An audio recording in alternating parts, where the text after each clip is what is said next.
Welcome everyone to the 38th Fireside Chat. Good morning Australia, good afternoon US, and good evening Germany, and all places in between. We welcome a new member to our Fireside Chat, and that's Amber. Thank you so much for being here. Thank you all for being here. Today we'll start off with Mike Pinelli in Australia here at 5 o'clock in the morning or so. Mike, you could go ahead and ask your question, and also we'd like to hear about your new website, The Awakening Point. It's still a ways off, Donna, still around about 3, 4, maybe even 5 weeks off. But I'll update all of you guys as soon as it's almost ready to go. Thank you. Hi, Tom. I've got a question which is in kind of 3 parts. So really it's 3 questions. Would it be correct to think that as the entire LCS is evolving and not perfect, then even the big cheese has some sort of ego, thus fear, however minute? Yes, I think that would be reasonable. I think we should emphasize the however minute. It turns out that the larger conscious system had to go through a very similar process that we're going through now. It wasn't created as a being of love. It started much as we have started, full of fear, full of ego, and had to figure it out just like we're figuring it out. And it got its challenge when it created all those individuated units of consciousness to give it more opportunities to grow. It created more potential in which it could grow into when it did that. But it also made a very big change in the larger conscious system's life, and that is, before it was one singular free will. It made all the choices. It, didn't have any other beings that it needed to interact with. It was just itself, a monolithic thing. Then it made the individuated units of consciousness and gave them free will, because without free will, they hadn't really, wouldn't have accomplished anything, just been talking to himself again. So they had to have free will. And suddenly he was in a social situation with other entities with free will, and he had to deal with that. So as he said, all right, class, let's do this. And of course, some of those IUOCs with free will said, nah, I don't feel like doing that now. I'm going to do something else, you see. So the larger conscious system then had to deal with his own creations with the free will. And initially, it would seem that he tried to deal with them with some coercion, with some browbeating, with some manipulation, and everything it tried ended up creating more trouble. Everything it tried, as it tried to control the situation and make it turn out the way it thought it should go, everything would get worse. So that's maybe it's about where we are. You see, we are challenged and we try to control, and we find that our control just makes things worse, and that the only way to evolve is if you care, if you give, let those other free wills be who they are and interact with them in a positive way. So if you think about it, in ancient times, we have lots of descriptions of, well, in those days, of course, they called the larger consciousness system God, because that was their concept, or at least that's how we translated whatever language it was they wrote it down in. We translated it as that. What they thought, nobody knows, but that's how the translation went. So as you recall, the gods tended to be violent. They tended to be demanding. They tended to have all the same kind of fear and ego that we tend to show. And at first, I thought that that was probably men creating God in their own image. Men were full of fear and ego, therefore the gods they created in their own mind were also full of fear and ego. But then I realized, and this wasn't really all that long ago, something brought it up, and I had another one of those aha moments.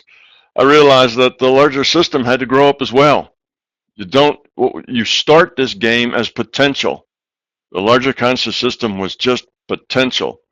And what that potential becomes requires that potential to, to grow, to evolve, to become more.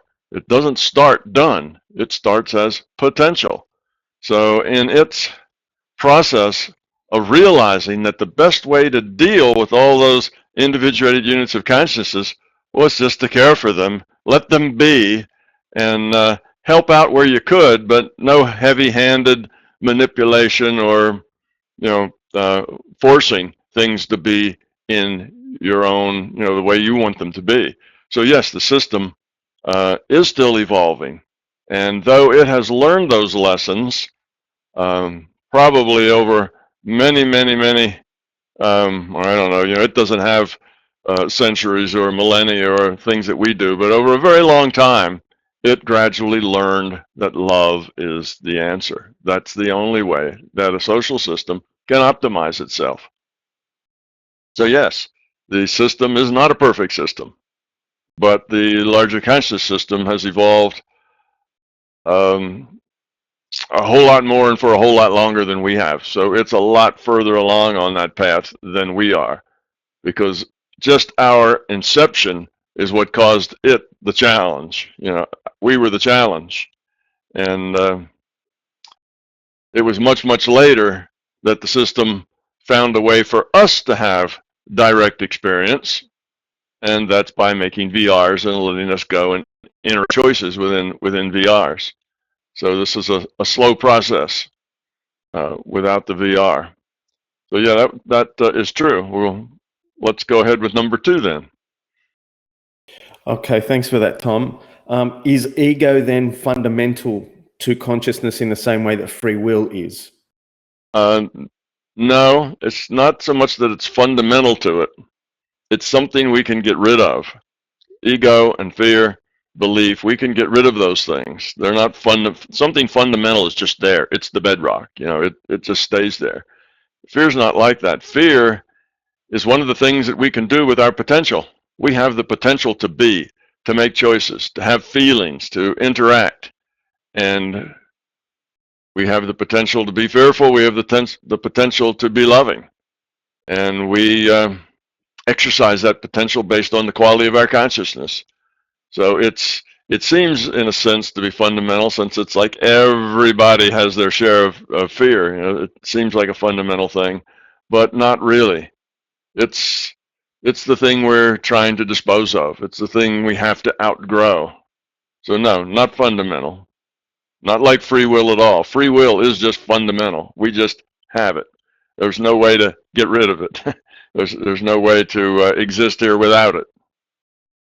Okay, so that brings me to my third question, which is, if the 3 words ego, fear, and love didn't exist, what other 3 words could we use in their place?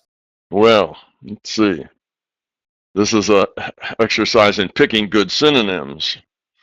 Well, fear is the basic force that we have. I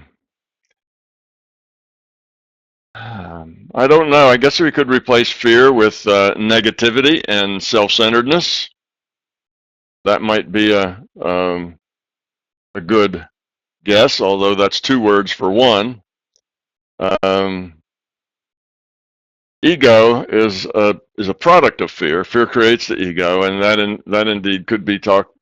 I have a definition for ego, and ego is awareness in the service of fear. So given that we just did fear, then ego is awareness in the service of fear. So when that awareness is trying to whitewash that fear, pretend it isn't there, or justify it, then that's what the ego does. And love, then we could define as the absence of fear. So I guess once you define fear, the others kind of fall out of that. So love and fear are like 2 opposites. So when you get rid of one, you're left with the other. So yeah, so saying love is the absence of fear doesn't sound very very full. Doesn't sound like that's a complete definition. it's probably more than that. It's about others, not just getting rid of fear. It's about reaching out and interacting and caring about other. So it's a little more. So maybe we could say that it's about caring, cooperation, giving, as opposed to getting. So does that help? Yeah, that's really good. Really good, Tom. Thank you. All right, thank you. Amber, if you'd like to ask your questions, since you're a new member, thanks for being here.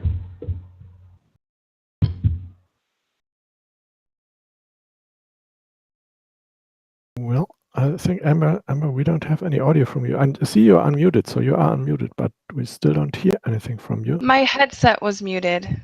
Thank you, Okay. Here we go. So I'm just reading my questions, and I'm asking a question about compassion first.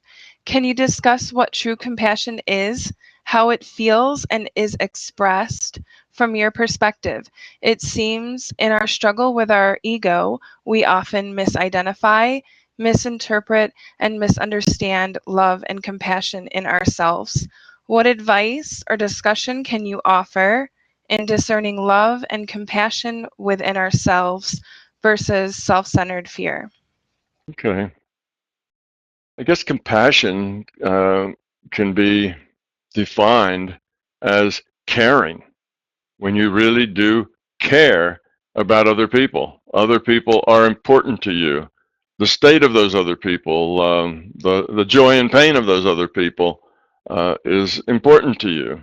So caring for others is really kind of the bedrock of compassion. When you feel compassion, it's not that you want to go out and help everybody do the things they have to do. It's not that you want to save everyone from their own, bad experiences.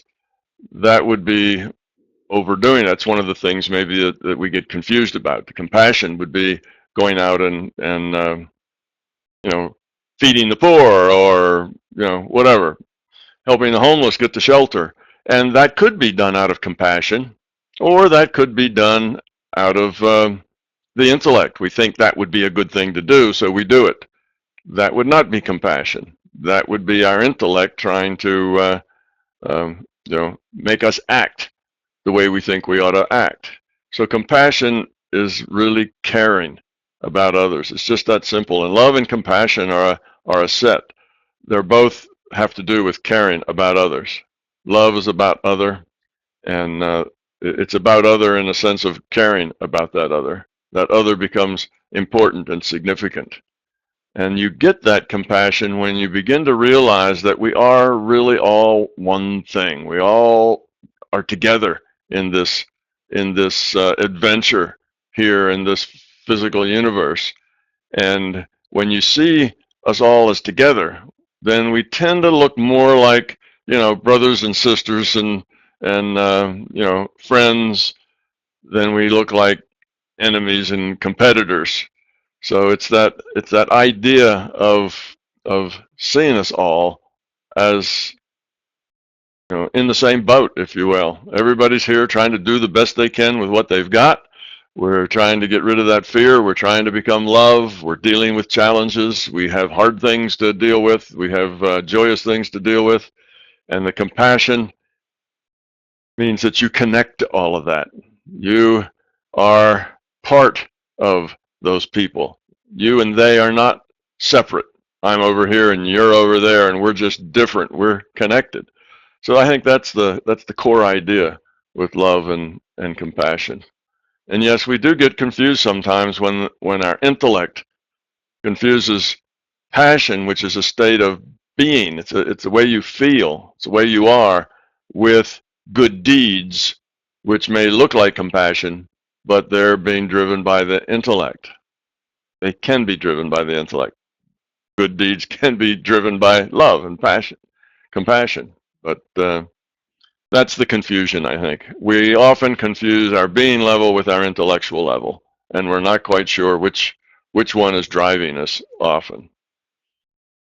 Thank you, Tom. That does answer the question. And I have another one about primal man, primal woman. It's a bit long. I'll just read it. What do you hope to achieve with your book, Primal Man, Primal Woman? Do you think your audience and or the world is ready for the book? It seems we do certainly need it. What are your worries or apprehensions, if any, at this time about the project, its message, and possible interpretation of the material? MBT is structured in such a way that it is humbling. It's written in a way to strip away belief and expectation. Are you taking that into account or structuring this book in the same way? Changing the way women and men relate to one another is key in evolving towards love. What have been the biggest challenges in writing this work? Are you waiting intentionally for the right time to finish? Well, Amber, you must be channeling me. Oh. Most of the answers to that are yes, yes, yes, yes, yes, and yes. There was a whole bunch of questions in there, and I think they're all yes. Yeah, there's several reasons why it's coming along very slowly, and one of those is, of course, time. When you write a book, at least when I write books, I can't do it like in 10-minute or 15-minute intervals between other things. I have to have blocks of time where I can sit down and spend, 2 or 3 days, working on things without much interruption. And my life just doesn't support that right now. I'm trying to do too much and don't have enough time to do it in, so that needs to change.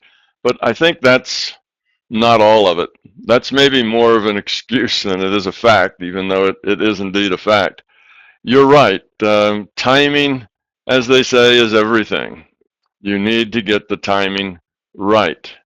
As an example, if our world were composed 99% of rabid religious fundamentalists, it would not have been a good time to write MBT and put it out there.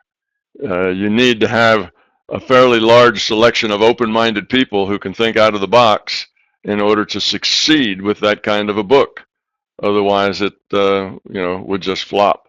And the beliefs that we have now about gender in our culture and pretty much all cultures around the world, not necessarily all cultures, but a large part of the cultures around the world, there's such belief and such strength and energy and emotion into that belief that it's probably not a good time to release something that challenges that belief.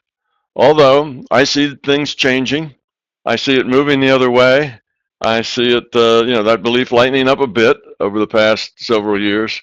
So I'm planning on, I don't know, within the next year or so to start working on that book again, along with a couple of other projects that I have going as well. I believe by the time I get it done now, it will be the right time. And I pretty much let my intuition tell me when it's the right time. If it's not the right time, then it just doesn't quite feel right. And when it is the right time, then everything gets out of the way, and my desk clears, and I can just work on it. So it's not quite the right time yet, but it's getting closer. So I do think I will get it out. I don't think it'll be forever, or not make it at all.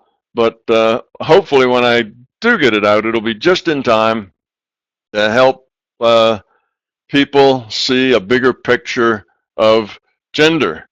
And the reason I'm writing this book is because my job here, but what I do is try to help people, try to do things that are useful to people. And understanding the larger reality was the first one. That's a big thing. We can't grow up unless we have this bigger picture of reality, unless we see who we are and why we're here. But the second biggest thing that I can think of that makes people miserable and upset and full of ego and stress is gender, relationship, the male-female dance. That is a big stress causer and a big fear and ego source. So that's why I picked that as the second thing to write about. So I think it's an important thing to do. I do aim to finish it, but I'm not sure that this is just the right time yet. I think we have a little more maturing to go in that area before we're ready for bigger change. Thank you, Tom. I do notice that everyone's kind of chomping at the bit to kind of get into this work, and I feel the same way, that maybe it's not the right time. So I appreciate your candidness in answering that question. You're welcome. You know, I do have a very small piece of what I call the logical skeleton of this book on my website. If you go to the www.mbt.com, no, mybigtoe.com, excuse me, it's not MBT, www.mybigtoe.com, you will find a pull-down menu that says downloads. And then from that downloads, you'll find another link that'll take you to, I think it says slides and gems. And then if you scroll down in that list, you'll find the Primal Man, Primal Woman. And it's about 20 pages. It's a partial outline, maybe 10% of what the book's going to be about, but it's a part that I just wanted to write something down to create a focus and kind of a wrapper, if you will, that my ideas could float around in, and to let it fly out there to see what other people, the comments I get on it. So you can learn a little bit about it right there. Not much, but a taste anyway. And that's not really written like I would write a book. It's more of an outline. So it's not very good prose. It's just almost in bullet form, line, things to talk about, next thing, if this and that, then this follows. So it's more in an outline form. But not many people even know that exists. But so go take a look if you haven't found that yet. At least it'll give you an idea where it might be going. All right. Well, Tom, Vanessa has a couple questions on relationships that ties into this. One is on relationship, and John McKay has one that can follow up on that too. So why don't you go in that order, Vanessa? Sure. Thanks, Donna. Yes. So, Tom, the basic understanding that I have of your philosophy towards relationships is that women just need to be honest, and men basically just need to say yes, dear, to their women. It's that simple. It sounds that simple. And when I share this philosophy with other men, some of them, they're like, oh yeah, that sounds good. But I can feel that they're like, no way, I'm not just going to say yes, dear, I'll be taken advantage of. And I can feel all that ego come up. So my question is, how realistic is this? And what is the percentage of men who are capable, who are evolved to this point, who have a big capacity to love, who can kind of follow this philosophy?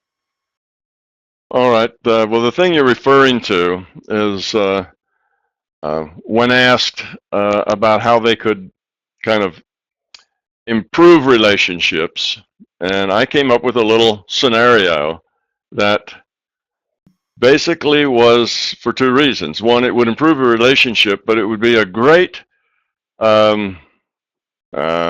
exercise for getting rid of ego, particularly for the males. So it's an exercise in learning how to make it about other and not be so focused on self. So given that that's what the exercise is about, so let's have an ego reduction exercise that also will improve your relationship. Okay, that's how I presented it initially. And I told the guys that their job in this relationship was to make their woman happy and to try to do whatever that took to make her happy. Now, making her happy doesn't necessarily mean doing things that will hurt her in the long run. So the guy is in charge in this exercise. He has to decide what he has to do and how he's going to do it to make her happy. If she has to tell him what to do to make her happy, then it doesn't work. You see, he's already lost the bubble on that one. It's not that he says, well, what do you need? And, then I'll do that. Now what do you need? That isn't it. This is not for him to be her puppy dog. This is for him to take charge and make the choices that he thinks will make her happy. So if she has a need or a want or a thing, that she needs, and he can do that, it's something that is within his power to deliver, then go do it. Whether it makes sense to him or not isn't the issue. You see, if she has a want or a need or a feeling or whatever, then don't try to change it. Don't try to heal it. Don't try to criticize it. Don't try to take it apart and analyze it. Just make her feel happy. Make her feel better. Be there for what she needs when she needs it. Now, if the guys do this, obviously, they're going to have to let go of a lot of ego. They will have to learn to put somebody else in front of themselves. They'll have to learn not to always think, well, what's in it for me? What do I get? So it's a great tool for the guys to learn to let go of their ego. Now, what will typically happen here, and why it's good for a relationship, is that females are naturally relationship-centered. That's their thing, is relationships. Guys are more outer world-centered. That's their thing. They do stuff out in that outer world. Females are very relationship-centered. So when they get treated in this way, when there's a guy who adores them and is trying to make them happy and give them everything that he can, they're going to respond to that by trying to be worthy of that sort of attention and that sort of status. They will not just say, oh, that feels good, give me some more of it. Quick, fetch me something from the refrigerator. You see, they're not going to do that because they're very relationship-centered. That's how they work. So if they feel that coming from their guy, they're going to find a way to deserve it. They're going to find a way to give it back. And the whole relationship will get a lot better. You see? So we've killed two birds here with this one stone. We've helped the guys reduce ego, and we've helped them create a wonderful relationship with their lady. So that was the exercise. Now it can work in the opposite way, and I've had some male that tells me that it does work the opposite way, but you see, it takes longer. The female can do the same thing. She can just decide that she is just going to make her guy happy. Whatever he needs, however he needs it, she is going to try to deliver that. And eventually, the guy will be aware that that is pretty special, and he better change his ways or do what he has to do to be deserving of that. He will do the same sort of thing, except relationship is not his main thing. You see?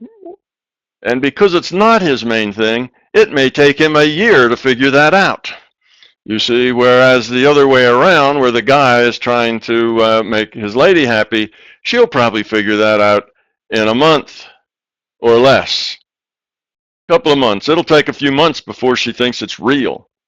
Before she thinks it's just not the intellect. You see, if the guy just does that from his intellect, well, now that's more of a manipulation than anything else.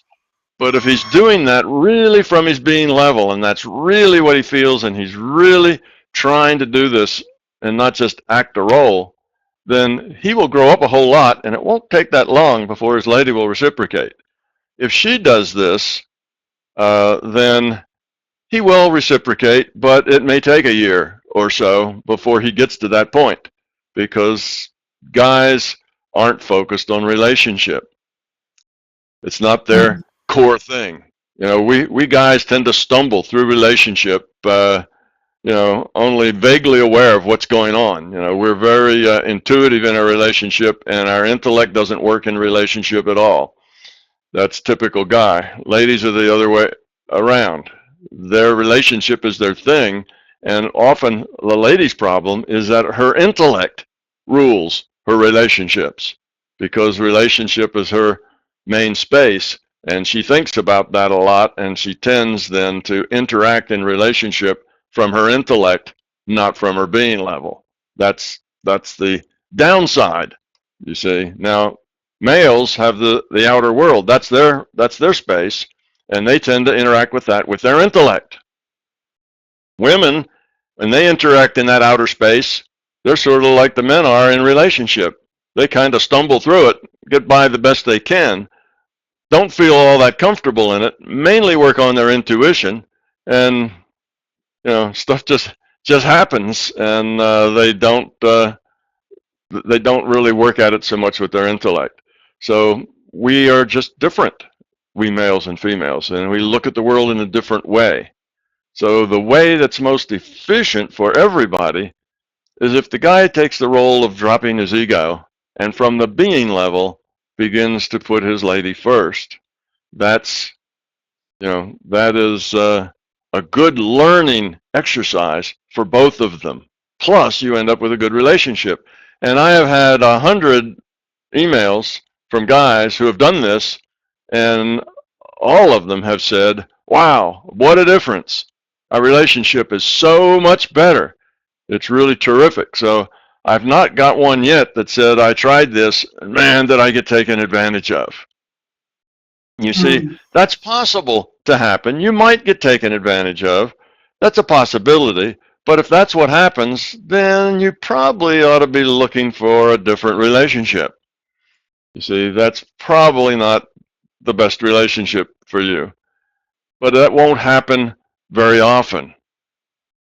That's not what happens. That's exactly what a woman wants in her life, is a guy who wants to take care of her. And when she feels that, she will try to feed that any way she can. She's not going to try to take advantage of it or abuse it. So the reason that these guy friends of yours say, I don't know, that sounds pretty risky to me, getting taken advantage of, that's their fear talking. You see, that's their ego. That's their, yeah, but what if I don't get what I want? What if I'm just given to her all the time and I don't get all the things I want? Well, who's important there? They are important. It's all about them and what they want and their needs. And if you come from fear, then that seems like a very bad deal. If you can not come from fear, then it seems like an interesting experiment to try and see how it works out. Okay. So it is quite realistic then that there are lots of men out there who want to give and make it about other. Right? Yeah, I think there probably are, but I believe that the way most of the guys that came to this who found it to be working beautifully are people who had been interested in MBT. They saw the nature of reality. They know that becoming love is really what we're supposed to do, and that getting rid of the fear and the ego is a key thing. So they were anxious to try that as a way of accomplishing that better. So that's like using your relationship to help grow up as a tool for growing up and get a better relationship out of it to boot. So they saw that and were very interested in it. Now, for a person who doesn't have that understanding, who doesn't realize that self-centeredness is not really, a good way to be, then you probably have a harder sell there. So that's, but again, if a guy is too self-centered, if he's too fearful to consider that, then he's probably not the kind of person you want in a relationship anyway. You see? Yeah. So it all works out. It all works out. Because I was dating a guy, the guy who introduced me to your work. And when I showed him the interview that you had on Primordial Man, I'm like, look, this is how we're going to make our relationship work. And he was like, whoa, babe, I don't know if I can do that. And then I said to him, well, then I'll do it. I'll lead the way, and I'll love the crap out of you, and I'll make you happy. And after 2 weeks, I was like, can't do this anymore. No, man, no, guys need to lead the way. And then I left. That kind of, it leads me into my next question. So I loved your conversation that you had with Fouad, I think. And in that conversation, you shared that all of your relationships have been open, and then that's a very beautiful, trusting way to go about relationships. Can you elaborate more on having an open relationship and what that means to you? It's very simple. Love is unconditional. If it's not unconditional, it's not love. So if your relationship is love and it's unconditional, that's the definition of open. So it's, if it's really a relationship based on love, then it has to be an open relationship. You care about that other person. As soon as you say, all right, I'll do this for you, but here's what you have to return, it's no longer love, it's a deal now. It's a negotiation. You do this for me, I'll do that for you. And relationships built on deals just don't have the, what it takes to go in the long term for the most part. And when it does go in the long term, it's usually two people who just would rather be friends than have to deal with, finding new significant others. So if it's love, it's really love, then it has to be an open relationship.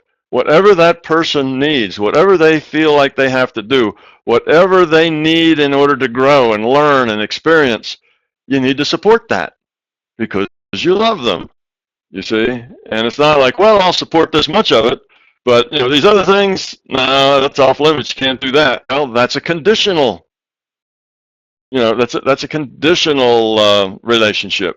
That's not really love. Love is about other person.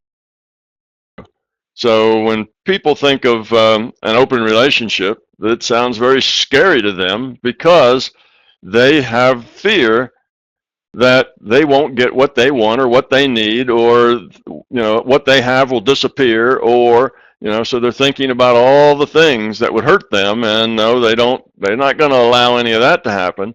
Well, that's all self-centered, self-focused, fearful attitude. It comes from a belief that if you don't control things, they will bite you. They will turn bad if you don't control it. It's this idea we have to control everything to make it come out the way we want. And if we don't control it, it will turn out bad. That's a fearful approach. So that's what I meant when I said all good relationships are open, because that's the way love is. Love is open. It's not closed. It doesn't have any conditions on it. Yeah. When my girlfriends heard you were in an open relationship, they were like, "Oh." That's not what open means. You say, well, I guess in a way that is what open means. Yes, everybody's available. You have a life to live, and you need to grow along that path. And if you have somebody that loves you, then they'll want you to take whatever path you think is the most productive path for your growth. You see, so it doesn't mean that you're out, you're out searching for something else. It doesn't mean that you are, available in the sense of looking for other relationships. It just means that your love is real love. It's donations. All right, I have a question from John McKay, and that is on relationships, following up on just what we were talking about. Does your book, Primal Man, Primal Woman, attempt to help people overcome fear, such as my partner is in this relationship for purely selfish reasons? And do you have any comment about what is happening in Hollywood at the moment? Well, I can't address that last question because I have no idea what's happening in Hollywood in this moment. But I don't know what he would be referring to. I'm not one that ever watches news or TV or anything else, so I'm kind of unplugged from the pop culture. But anyway, yes, the book that I'm writing, Primal Man, Primal Woman, does deal with fear within the terms of relationship, because of the problems are the same everywhere. The problems with relationships tend to be problems in fear, problems in misunderstanding, problems not knowing who we are, being afraid to be authentic, being afraid to be who we are, those sorts of things. So fear is a key part of it. Yes, it does address those things. It would have to address those things, or it wouldn't really address anything important. Right. Another question that John McKay has: why do people have allergies and allergic reactions? And how can we use our intent to overcome these problems? Well, the things that happen to us that are physical, okay, we get ill, we get sick, we get allergies. These things have two fundamental sources. One is the rule set, right? The rule set defines our biology. So the rule set will determine how we interact when we get exposed to some sort of sickness. So somebody has the flu and they sneeze in your face. Well, after that, it's a problem of the rule set. What will your body do? How strong is your immune system? All of that sort of thing. So that's the one thread that's running through the illness and the things like allergies. The other thread is the mind leads and the body follows. So an intention can help make that immune system much stronger. An intention can make the probability of getting that flu much smaller. So we have both those things happening. We have a rule set that just works out our biology as it will, according to those rules.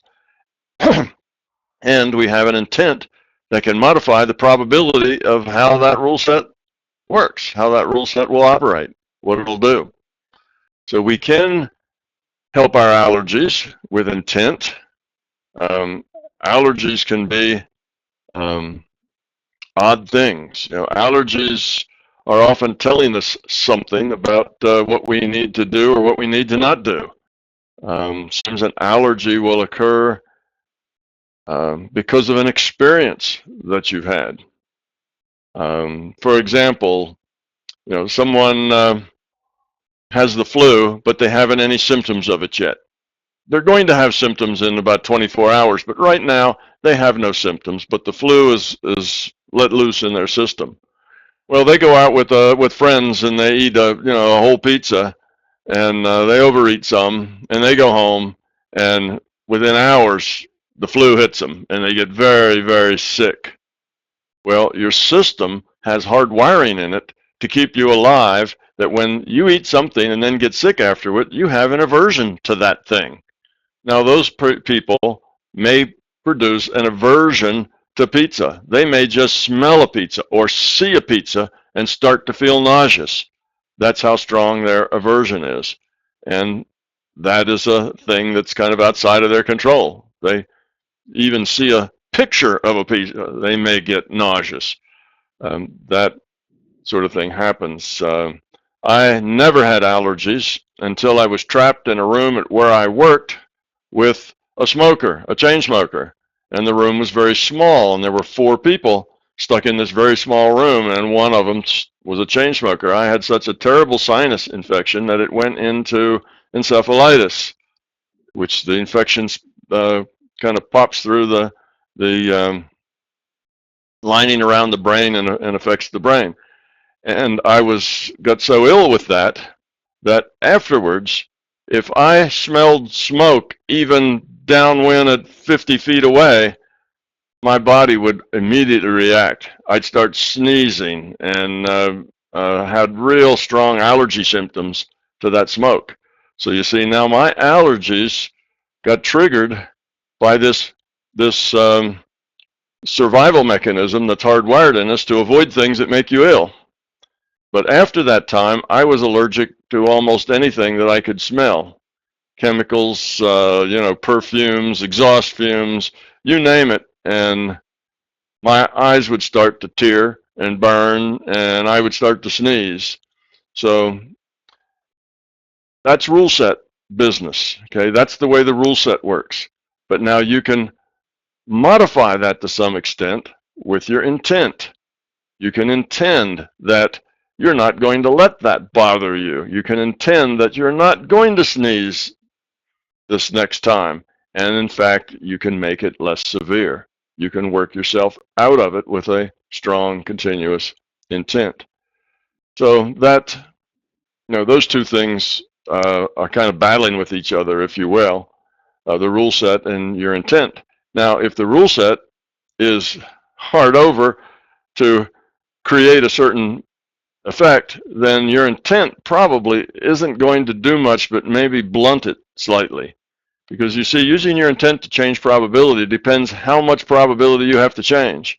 So if that rule set is Well, let's get something very dramatic. If you break your arm, you're not going to take your intent and not have a broken arm when you wake up the next day. You see, that's something that the rule set just can't do. The probability of that happening is, is 1 in a trillion, and no matter how strong your intent is, you're not going to change that probability distribution. So your intent is limited in what it can do to modify future probability. Some things it can do easily, some things it's nearly impossible to do.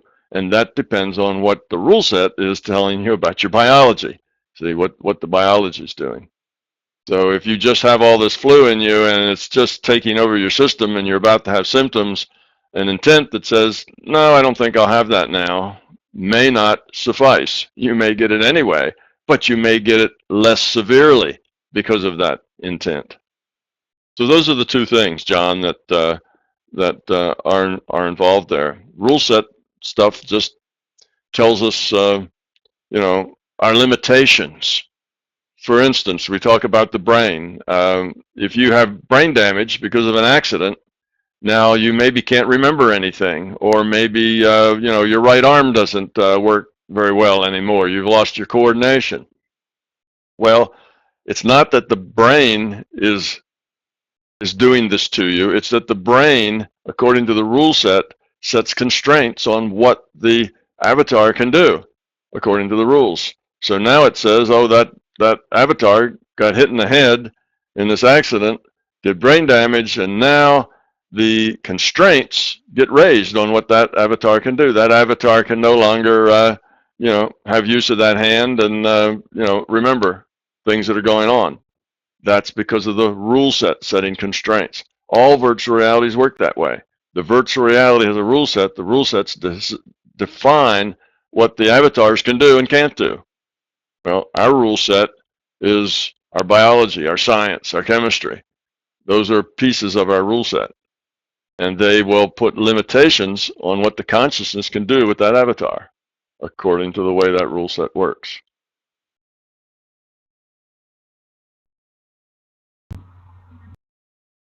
All right, Tom, a follow-up question that John asks is about using intent to modify future probability in a slightly different sense. When approaching a big transition in life, there's often stress and danger involved. How do we use our intent to modify future probability? Is it as simple as continuously focusing on the desired result? Well, no, it's not that simple. If you just are focusing intellectually, that's like making a wish, and that's a very weak intent. It won't move much probability. It won't change much probability. But if you have a strong being level intent and also a willingness to deal positively with whatever comes, I'm going to deal with whatever comes and I'm going to deal with it well, but it sure would be great if it worked out this way. And not just great for me, but great for other people. It's the low entropy solution. That would be the best way that this thing could work out.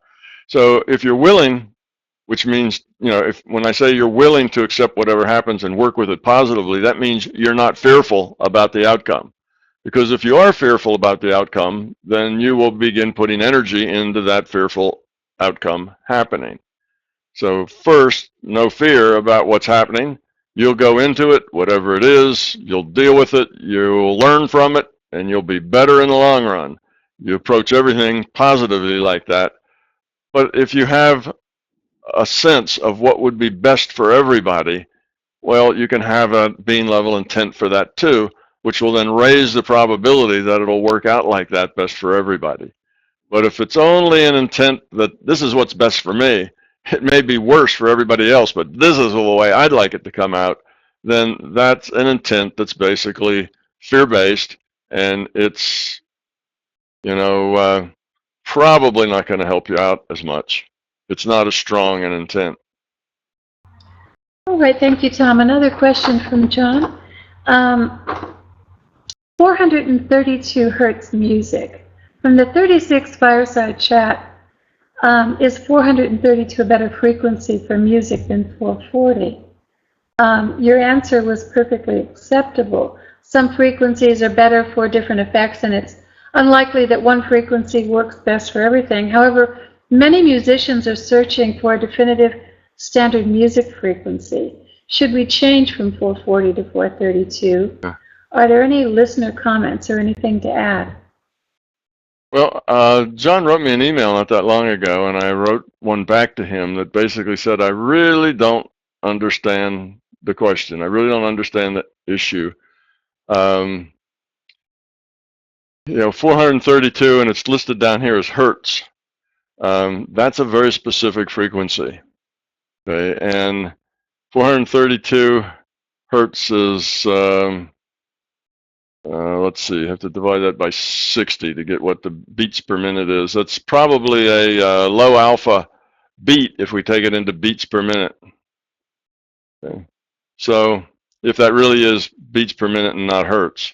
But I just don't understand the question, really. I don't know what the 432 is about and what the issues are. I just don't know anything about it, so I can't answer it.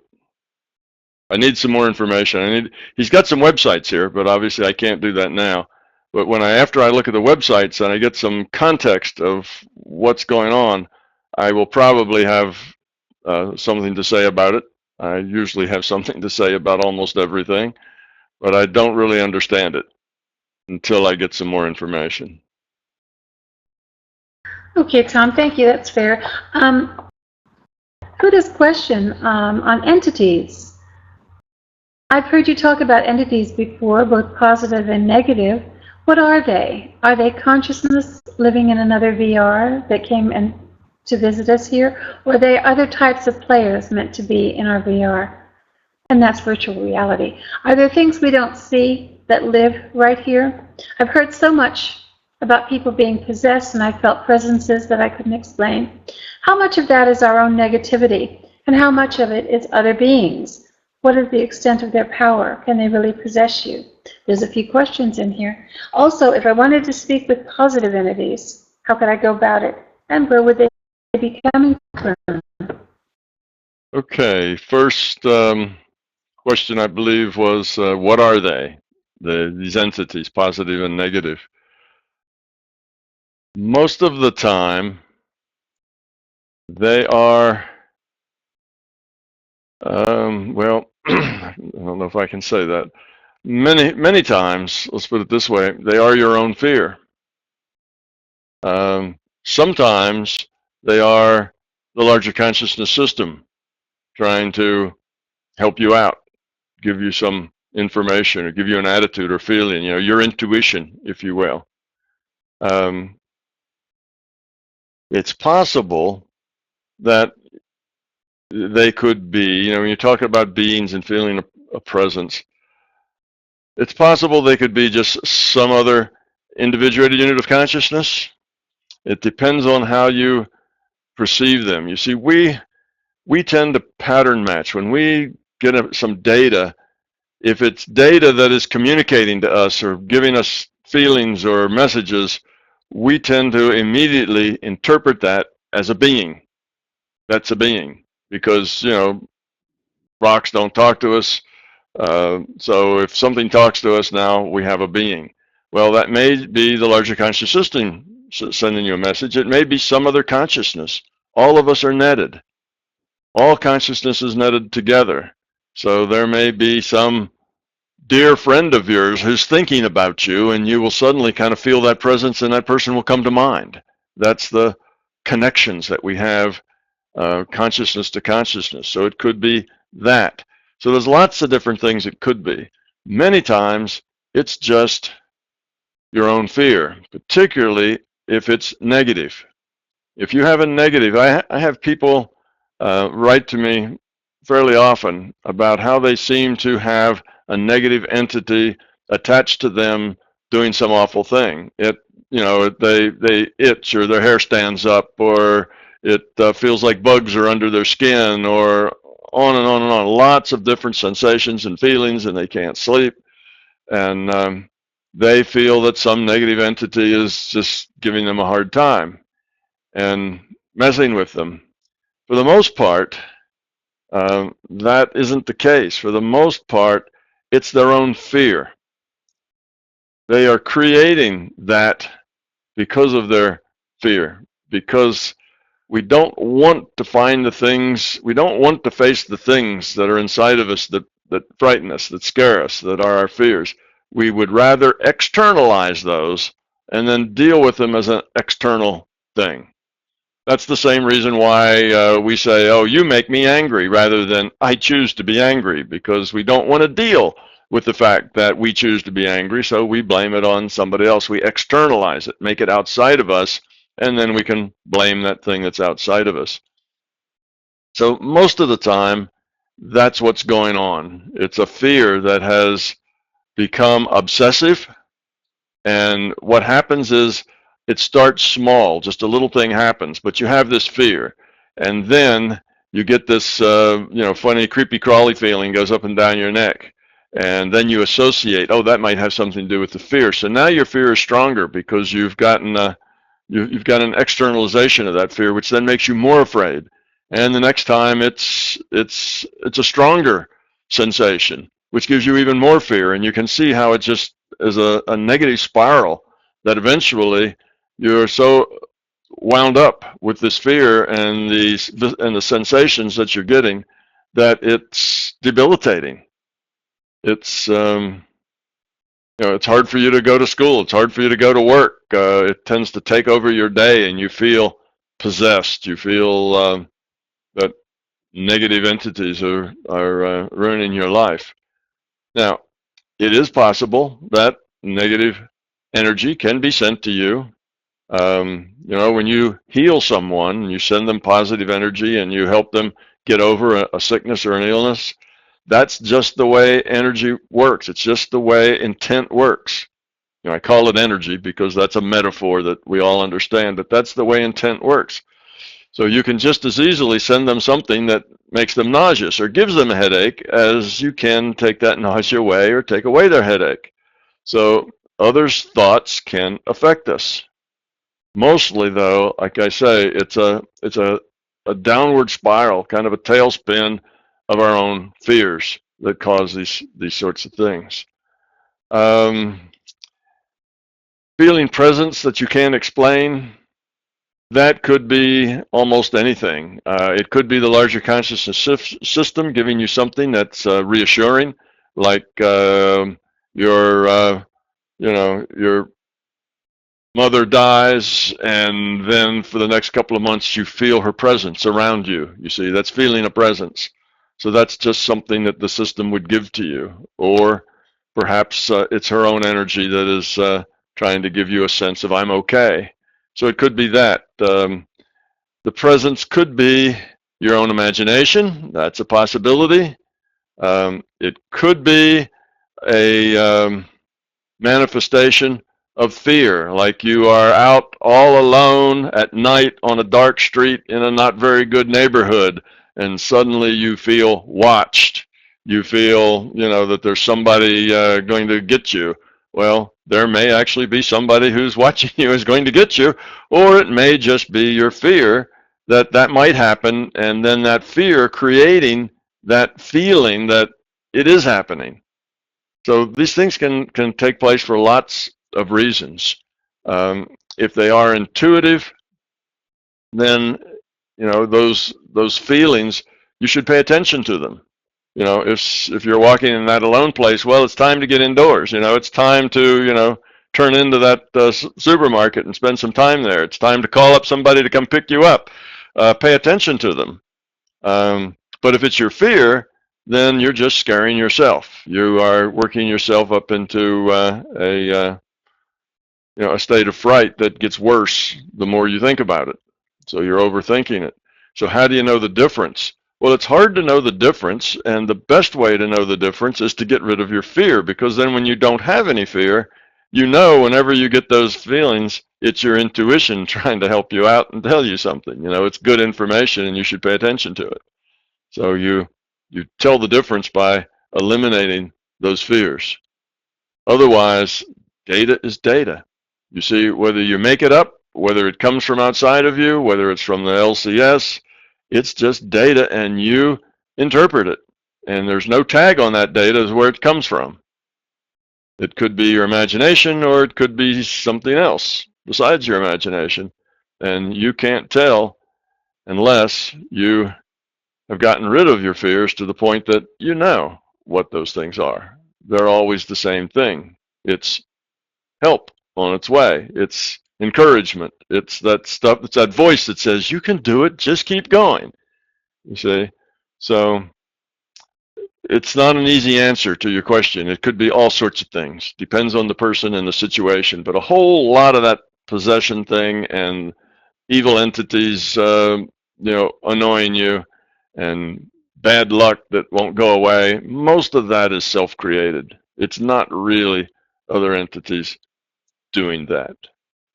Occasionally, that's the case. Occasionally, there's somebody who is on purpose, intentionally trying to give you a problem. But that doesn't happen in our culture very often. So that's not the main thing. Now, if you happen to be a native of East Coast or West Coast in Africa, and you're telling me these things, then I would, probably look at it a little differently, because there you do have a culture where people doing negative things to you is something that happens a lot, or at least happens a lot in the margins. So that would be a little different. So it's not impossible. It's just unlikely, particularly here. It just doesn't happen that much. The last thing I should tell you about this is, if there are negative influences coming your way, and maybe it's just because there's a bunch of people who just really don't like you, and they sit around, thinking really negative thoughts about you all the time, and you feel that, right? Well, you can do something about that. You can turn it off. The only connection that they have to you is your fear. You see, if you don't have the fear, if you don't think, oh, those people, they really don't like me, I can feel that negative energy from them, that's your fear. You fear that they are going to hurt you or affect you or annoy you or something, and you don't like it, and there's a negative feeling that you have. Well, then your negative feeling connects with their negative feeling, and you get the message. You get that feeling. It does come right through to you. But if you don't have that negative feeling, if you don't have any fear invested in it, if you just say, that's them, they can sit around and stew all they like, doesn't have anything to do with me, then it won't touch you. All of that negative stuff will just slide right by and won't touch you. So when you do have negative things coming your way, you can avoid it just by not connecting to it. And fear is the way we usually connect to things like that. So yes, other consciousness can send messages to you or feelings to you, or can give you a headache or take away your headache. But if you have no fear, there's very little they can do to touch you with any information, with any energy. It's very little that they can do with you. That's why you take these cultures that I'm talking about in coastal Africa, where there are those negative beings who have learned to use their intent to hurt other people and extort money from them. Give me money or I will do this to you, sort of thing. But those people that come into that culture that don't pay any attention to that and say, oh, that's a bunch of nonsense, that they really don't have any fear about it, well, it really doesn't work on them, because they don't have any way to connect to that person. That's why in those regions, whatever, they all have their own names, but from Haiti, the voodoo person first has to scare you. Otherwise, they can't attack you. They can't do anything to you. That's why you send you the little doll with the pin in it. That's why they have to, do some kind of act where they, going to cast a spell and do this and do that and tell you all the horrible things that are going to happen. That is what they do in the beginning in order to create fear. So now once they've created the fear, then their intent can connect to you. So that's kind of the strategy. If those people have no fear, then they can't connect to them. They can't really impart that energy. All right, Tom. because it has a little bit to do with what you've just talked about, Hannah's next question is on different virtual realities. I'm going to paraphrase this a little bit. In the book Autobiography of a Yogi, Yogananda talks about different levels of what you call virtual realities. He said planet level, Earth would be level virtual reality. And he talks about different ones, astral levels, elemental levels, and the things that people often interpret as heaven and hell. Do you agree with this type of analogy? Can you talk about these levels? Have you seen them? And she definitely wants to know, are there some levels where there are fairies and mermaids existing? Okay. Well, the short answer to, do I agree with that is no. I don't agree with that. These levels are not fundamental. Okay, these levels are tools. They're ways of sorting and categorizing information that makes it easier to talk about. So in the Hindu theology, you have various levels of things. You have the base level, which is physical. That's the coarsest, the grossest, the lowest level. And then you have above that, you have an etheric body, like a health body. And then above that, you have the astral body. And above that, you have the, I think, mental body. And above that, you have a spiritual body. So they have lots of levels and ways of sorting and categorizing things to make it easier to have a conversation about it. That way people can talk about these things individually, and it makes it, communication simpler. Just like the chakras. In that same Hindu theology, you have chakras. And the chakras have different attributes and control different sorts of energies and so on, and you have 7 of those. And again, these are not fundamental. These are tools. They're ways of looking at it. They're models, if you will, ways of looking at this information, and shouldn't be taken literally. Now, many Hindus and other people do take them literally, and that's okay. There's not a problem there. It's a tool, but they're not fundamental things, and so these other levels aren't either. For instance, when you see auras,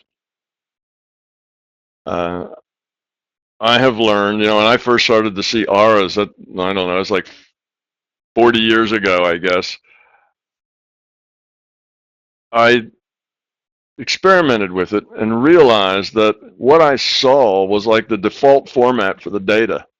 That I could see an aura that was a picture of whatever it is I wanted to be a picture of. It didn't have to be the astral, the etheric, the mental, that sort of thing. I could make up my own things and it would work just as well. That was just a kind of the default data output. So if I wanted to look at somebody's emotions, I would just say, I want to see these emotions, and here's the color scheme I'd like to see them in. So I could define what colors meant what, and that's the way I'd get the data. Or if I wanted to see their spiritual quality, I could get a picture, and it would show me just their spiritual quality, or whatever. I could make up any category I wanted. And I realized that people a long time ago, when they made these things up, did just that. They had certain things they were interested in, and one was health, and that ended up being called the etheric body, and one was emotion, and one was spirituality, and so on. So that's why we get these different levels and these different bodies, and it's not, it's not something that has to be that way. It's just the way it is. It's the form that's been taken. Everybody kind of agreed to it in the Hindu theology, and now it's kind of a fact of their life. And these tools are useful, but not necessary. So no, I don't find levels like that. There is no there is no hell, and we're not living in it. That's not what we're here for. This is not a place of punishment. This is a place of learning. So now let's get to the fairies and the mermaids.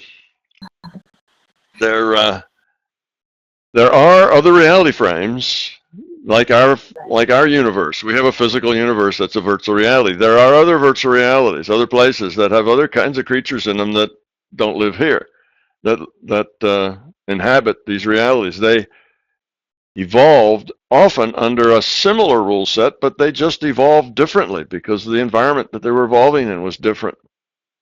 And you can find lots and lots of different strange things. I don't know that any of them I've seen I would call fairies and mermaids, but I don't know why not.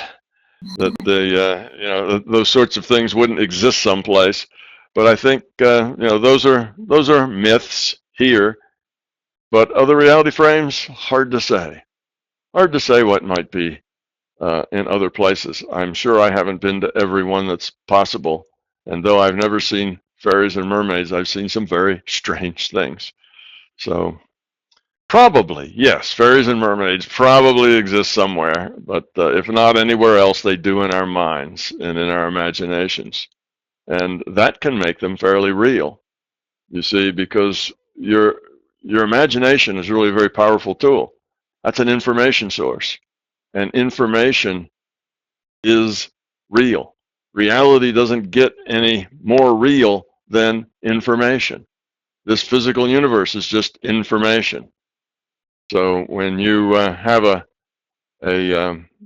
daydream or a night dream and it has mermaids and fairies in it, then that's your interpretation. That's your reality. And it's not that that's not real. It's just a different place, a different reality frame, one of maybe your own creation, but it's just as real as others.